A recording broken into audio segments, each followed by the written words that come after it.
And I just wanted to cover, well, four things really. One is very briefly why we did this, and then the most exciting bit, what we found and the ranking, and then a little bit on how we did it and some of the problems involved in that, and what we're proposing to do next, particularly for people's thoughts and feedback.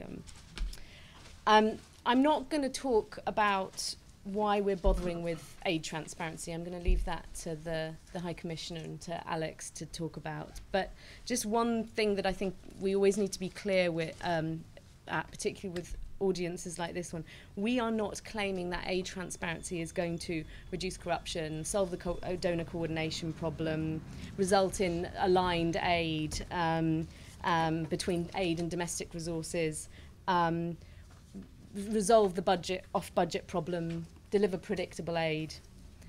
But it's really hard to do any of those things without aid transparency. So that's, from our perspective, the why. And the main reason for this report is the finding of last year's assessment, which Erin's also here, who did a lot of work with Rachel on that. We found that there wasn't enough primary data. So this is our attempt to get to that primary data of actually what are donors doing, what information is being provided. So, onto the interesting bit. We had a debate in the office to whether I should do methodology or this first. I wanted to do methodology first. They said this was more interesting. So this is the main findings. We've got it in 4 groups: fair, moderate, poor, which is the largest group, and very poor. There is a top group called good, but nobody's in it. It's over 80%. I'll just leave that one up for a moment. Can people actually see that? Or do we need to turn the light off at the front? Okay, that's great. You know, there's a fairly clear group that come at the top: World Bank, Global Fund, AFDB, Netherlands, UK, Sweden, and the US, MCC, Denmark, and Europaid. You made it over the line into the fair category. So just to tell you a little bit about how we got to these results, I'll just leave the poor category up for the moment. There's 58 organisations in this ranking. That covers 45 bilaterals or multilaterals, but there are a number where we've done 6 US agencies, 5 European institutions, and then 2 for the World Bank, Korea, Germany, and the UK. There are 37 different indicators, 2 of which are about whether they have a Freedom of Information Act or they're engaged in IATI, and then 30 types of specific information being available. That's organisation level information like forward budgets, audits, that kind of thing, country level information about country programmes, and then in 26 data items about specific project information: the who, when, where, what, why, the results, the impacts, that kind of information. The how was a basic survey methodology. Oh, sorry. There's a basic survey methodology where largely CSOs in the countries are working for the organisation or working on the organisation, so the Bank Information Centre on the World Bank, etc., filled in that survey and then sent it to the donor for checking. We weren't trying to catch people out here, so that the donor then actually had a look, sent back. We used URLs as the evidence, so links, and then that was checked and verified and standardised in a very long, laborious process, of which Rachel, Mark, and Nick were the main sufferers, and that was done in 2 main phases, in March, April this year for the European institutions, and then a second round for another 31 organisations in May and July. So just to go back to this, the main findings that we really, actually I just want to, so that's the list of all the organisations. Just to briefly talk about how we weighted and scored this. The types of information, we went through a vast range of different types of approaches to weighting, and Richard, who was kindly one of our peer reviewers, was part of the email exchanges on this subject. We tried to keep it as simple as possible, and every weighting system has disadvantages. We just went for a third split for the organisation or country and activity information. Now that obviously people that supply at the country level are going to be positively biased at this point. But if we'd done it, the other main consideration was doing it all flat, so everything was equal. Just to highlight one other thing, we double-weighted engagement in IATI for 2 reasons. One is because we don't have an indicator of format in this. We didn't have the capacity to do that this time. So we took IATI, which is this standard common format that's machine readable and makes it easy to find information, as a proxy for that, as well as the actual engagement with IATI itself. So that's why that one's double-weighted. But that's the basic weighting formula. However, the joy is that Mark has built an online tool, which means you can reweight the entire thing to whatever your preference is, because people always have different priorities around different types of information, and that's on our website. So if you go to publishwhatyoufund/index, you can find that and see if you can get some of the ones that come out at the bottom top. It's not possible, we have tried. So it's basically you can do your own sensitivity analysis. So just to go back to the the 3 main conclusions we found from this is, one, that most information isn't actually published. And it's always hard to show the absence, but if you just look at how much white there is on the top, the bits where there is no information, there's far more of that than there is actual information published.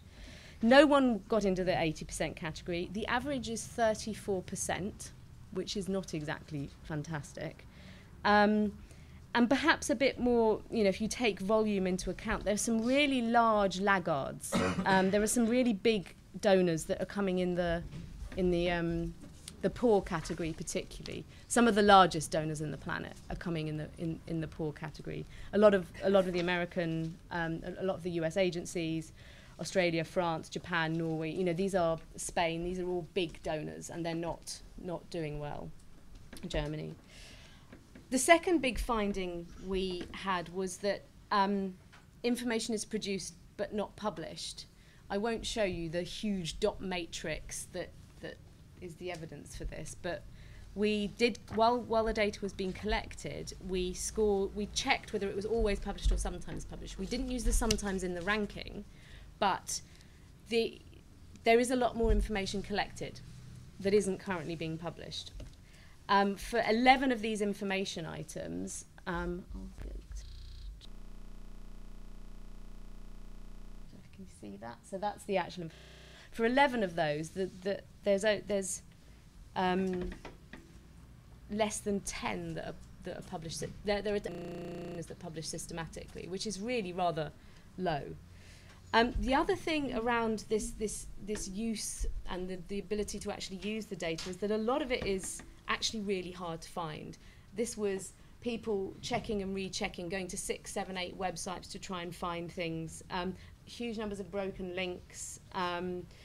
No underlying databases, which means that it's really hard to find stuff, and a lot of it locked in PDFs. And any of us that have ever tried to copy and paste something out of a PDF know how nightmarishly hard that is, which basically means the data's locked away. To process it, to use it, you're going to have to do a lot more work. If it's data, it's often manually retyping it is the easiest way to do it. And our third major finding was really, however, that there's fairly serious evidence that it is possible. If you look at this one, there are a whole bunch of people in the top category that are leading that prove it is possible. There are some characteristics of that group. They tend to be multilaterals slightly, but there are some very big there are some major bilaterals in there. And there's also people like countries like Estonia that do very well. There is a clear clustering of new member states who are not doing very well, but there are also some outliers there that show that it can be done. Another one is that the Netherlands jumped during this process just by actually publishing what they got, getting their system sorted, from something like 30th in the original one to now number 4. So that there's some really significant progress that can be made. And I think there are some nice little ironies in there that are perhaps worth noting, like the Czech Republic does better than Austria, and Koika does better than JBIC, so Korea does better, one of the Korean agencies does better than Japan. So, that's obviously partly down to the weighting methodology, but it also shows that establishedness and age of your agency is not a barrier. I mean, the Global Fund is also rather new. So to turn briefly to our recommendations that we drew from this, the first is that an increase in political will and action is needed, and that really the event in 2 weeks' time now in Busan should be a springboard for that. The actual, at this point, the action's going to happen afterwards, but the donors should be using both the process and the agreements in Busan to lock in progress on this and lock in commitments. The second is that organisations should publish what they've got. They have got quite a lot more information than they're currently publishing, and they should publish that. And then they should build systems to collect what they don't. It is true that some of this data for some of the donors just isn't available, and that's a much longer process. And that they should also make it accessible, that PDFs really cannot be the answer anymore, that the data should be put out there in machine-readable ways that mean that it doesn't take you 6 months to map it.